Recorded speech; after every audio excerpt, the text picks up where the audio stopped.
Hello everyone, welcome back to YouTube channel. तो आपका पहला पेपर यानी कि कंपलसरी इंग्लिश का पेपर कैसा गया मुझे कमेंट सेक्शन में ज़रूर बताइएगा। अब कल है आपका फाइनेंशियल अकाउंटिंग का पेपर, तो उसके लिए अभी कुछ इम्पॉर्टेंट टॉपिक्स या इम्पॉर्टेंट एरियाज जहाँ से क्वेश्चन बन सकते हैं वो डिस्कस कर लेते हैं। सबसे पहला चैप्टर है final accounts of banking companies. इसमें आपको सबसे पहले ये याद रखना है फॉर्म ए यानी फॉर्म ऑफ बैलेंस शीट और फॉर्म बी यानी कि form of profit and loss account. इसमें कौन से शेड्यूल नंबर पे क्या कौन सा हेड है ये आपको याद रखना है। जैसे शेड्यूल 1 पे कैपिटल, शेड्यूल 2 पे रिजर्व्स एंड सरप्लस, शेड्यूल 3 पे डिपॉजिट, शेड्यूल 4 पे बोरोइंग, शेड्यूल 5 पे other liabilities and provisions, schedule 6 पे cash and balance with RBI, schedule 7 पे balance with banks and money at call and short notice, schedule 8 पे investment, schedule 9 पे advances, schedule 10 पे fixed assets, schedule 11 पे other assets और schedule 12 पे contingent liability. तो आपको ये याद रखना है कि बैलेंस शीट में फर्स्ट से 12th नंबर तक का शेड्यूल नंबर होता है और प्रॉफिट एंड लॉस अकाउंट में शेड्यूल नंबर 13 से शेड्यूल नंबर 16 तक होता है। Schedule number 13 interest earn, schedule number 14 other income, schedule number 15 interest expanded और शेड्यूल नंबर 16 ऑपरेटिंग एक्सपेंसेस। इसमें प्रैक्टिकल क्वेश्चंस किस तरीके से बन सकते हैं, तो आपको क्वेश्चन में इंफॉर्मेशन दिया जाएगा कि जैसे अगर आपको दे दिया है इंटरेस्ट ऑन डिपॉजिट दे दिया है, interest on Reserve Bank of India दे दिया है और कुछ अदर इंटरेस्ट दे दिए गए हैं। अब आपको बताना है कि इंटरेस्ट एक्सपेंडेड कितना है, तो आपको बस इनका टोटल निकालना है।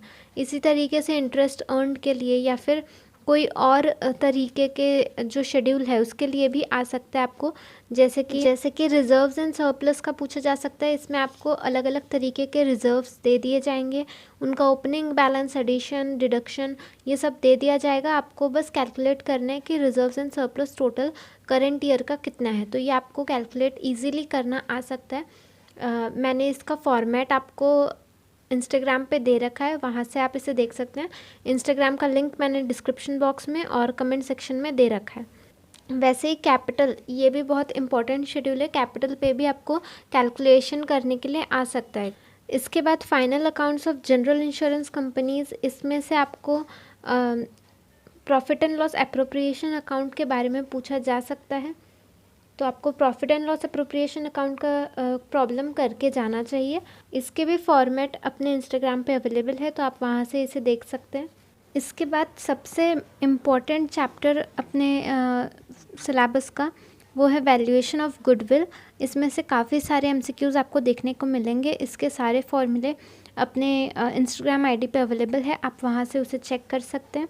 सिंपल एवरेज वाला मेथड भी इम्पॉर्टेंट है, बट इसमें सिंपल एवरेज वाले मेथड में क्या करना होता है, आपको पहले एवरेज प्रॉफिट निकालना होता है। एवरेज प्रॉफिट निकालने के लिए जितने भी साल का प्रॉफिट दिया है उसका एडिशन डिवाइडेड बाय जितने साल है यानी नंबर ऑफ़ ईयर्स, तो एवरेज प्रॉफिट आ जाता है। और एवरेज प्रॉफिट को जब आप नंबर ऑफ़ ईयर्स परचेज से मल्टीप्लाई करते हो तो वैल्यू ऑफ गुडविल आ जाता है।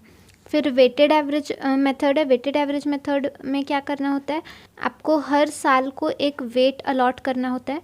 जो सबसे पुराना साल है उसको सबसे कम वेट दे दिया जाता है। जैसे कि अगर 2016 से 2019 तक का दिया हुआ है आपको प्रॉफिट, तो सबसे कम वेट 2016 को मिलेगा और सबसे ज़्यादा वेट यानी कि सबसे जो 1 नंबर का वेट है वो 2016 को मिलेगा, 2 नंबर 2017 को, 3 नंबर 2018 को और 2019 को 4 नंबर।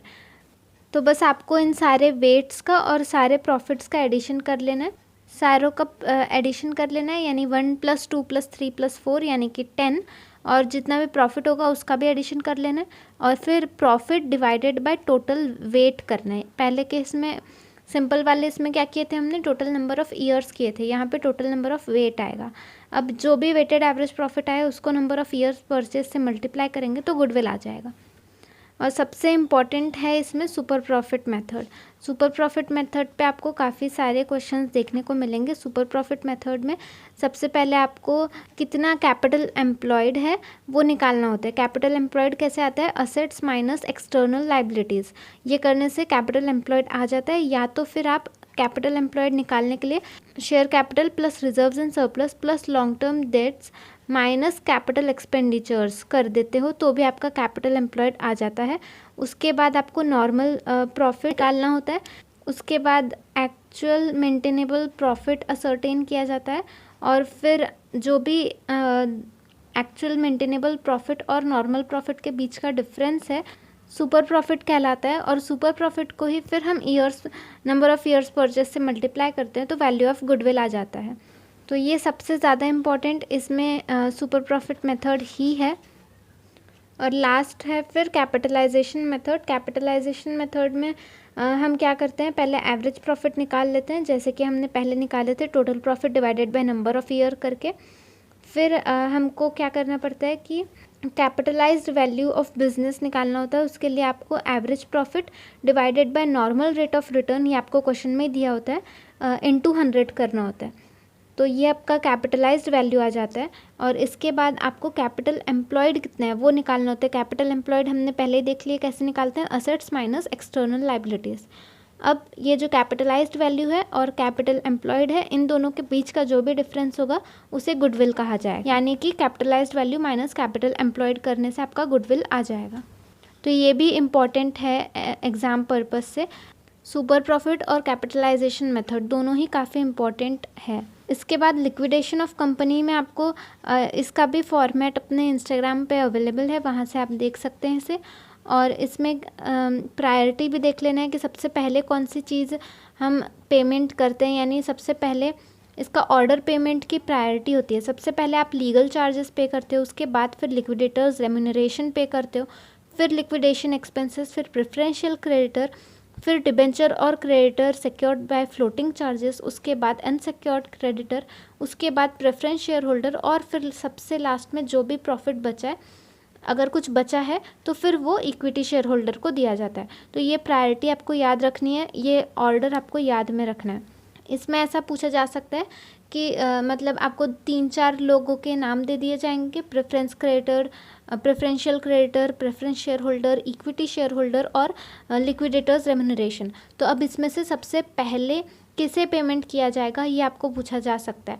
तो आपको याद रखना है इसमें सबसे पहले किसको देंगे, लिक्विडेटर्स रेम्यूनरेशन को। अगर आपको ये ऑर्डर याद रहेगा तो आपको कैसे भी सीक्वेंस में पूछ ले आपको याद रहेगा।